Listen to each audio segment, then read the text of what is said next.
Good day mga ka-sports natin dyan. Alas Pilipinas, nagkagulo na naman matapos papalit-palit nga ng libero. Nang umalis nga itong si Jennifer Nierva at bumalik sa Cherry Tigo ay nagkagulo ang kanilang posisyon. At eto nga, kahit nariyan si Don Macandili, nauna na dyan na ipinalabas na si Gemma Galanza ang libero. Kamakailan nga lang ay kumambyo na naman si Coach De Brito at si Cherry Nunag na ang lumitaw na magiging libero mamaya sa kanilang laban pagdating sa Vietnam. Alam natin na malakas ang Team Vietnam pero gugulatin raw tayo ni Cherry Nunag dahil kayang-kaya naman pala nitong maging libero. Ating sisilipin ang pagbabago sa Alas Pilipinas at ano ang mangyayari mamaya. Pero bago ang lahat, subscribe ka muna. I-click ang ating notification bell para lagi kang updated sa lahat ng issue sa volleyball. Susunod na!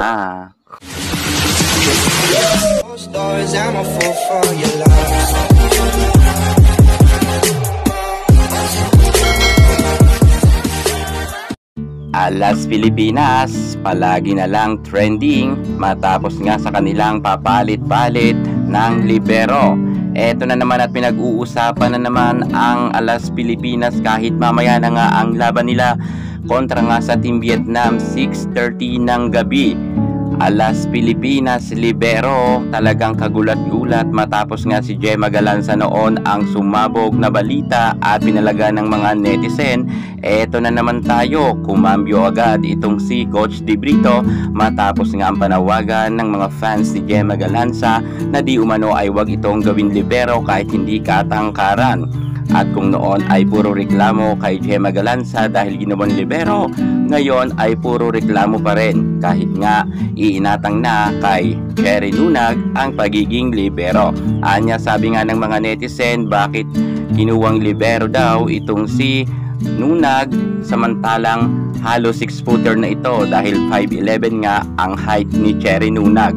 Marami naman daw dyan pwedeng kapalitan, nariyan pa naman daw si Tang Ponce, Kayla Atienza, Kat Arado, Pipito at marami pang iba. Anya, sabi nga ng mga netizen, sana kumuha na lang daw ng tunay na libero sapagkat nga sayang lang ang tangkad ni Cherry Nunag dahil makakatulong naman ito as a middle blocker. Kilala naman natin si Cherry Nunag na matagal nang magaling na middle blocker. Nasa Choco Mucho pa siya noon at sa VTV Cup nga noon ay pumalag ito kontra nga sa Vietnam. Kung kaya kinakailangan daw mga ka-sports natin dyan na sana ay kumuha na lang ng ibang magiging libero. Ngunit buo na nga ang pasya ni Coach Sousa De Brito dahil eto na nga ang resulta or final result nga ng kanilang mga posisyon. Bata ito sa mga pinaka-legit na ating nakalap na impormasyon. True na po 100.1% Cherry Nunag na ang libero.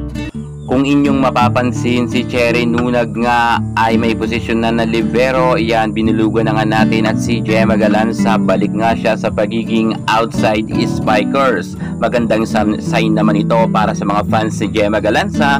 Ngunit, question pa rin ang karamihan bakit daw ginawa ni Coach De Brito itong si Cherry Nunag na libero samantalang ang may experience daw sa pagiging libero ay si Micaela Belen, kung saan nga noon panahon nito sa junior division ay nakasungkit na ito bilang best libero. Ibig sabihin may mas experience daw itong si Belen kumpara kay Galanza at kay Cherry Nunag sa pagiging libero dahil dating libero naman talaga itong si Micaela Belen bago pa to naging outside hitter.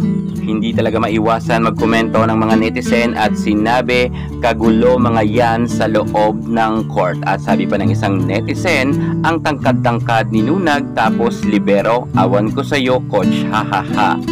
Nagluloko ang coach, mapanglin lang. Pinagtawanan lang itong si Coach De Brito matapos ngang gawin libero itong si Nunag. Hirit pa nga ng isang netizen, sinabi niya ma-service error daw kaya libero muna siya, hahaha. Nakakatanga talaga, madali ang moves ni De Brito. Sabi naman ng isa pang netizen, naglibog ang ulo ni De Brito, unsaon na niya mga player. Ang tangkad talaga daw kasi ni Nunag, pero bakit ito ginawang libero? Sa totoo lang mga ka-sport, sobrang dami talaga ng mga nagkukomento nga at bumabaha talaga sa comment section bakit daw naging libero itong si Nunag. Kumuha na lang daw talaga sana ng tunay na libero.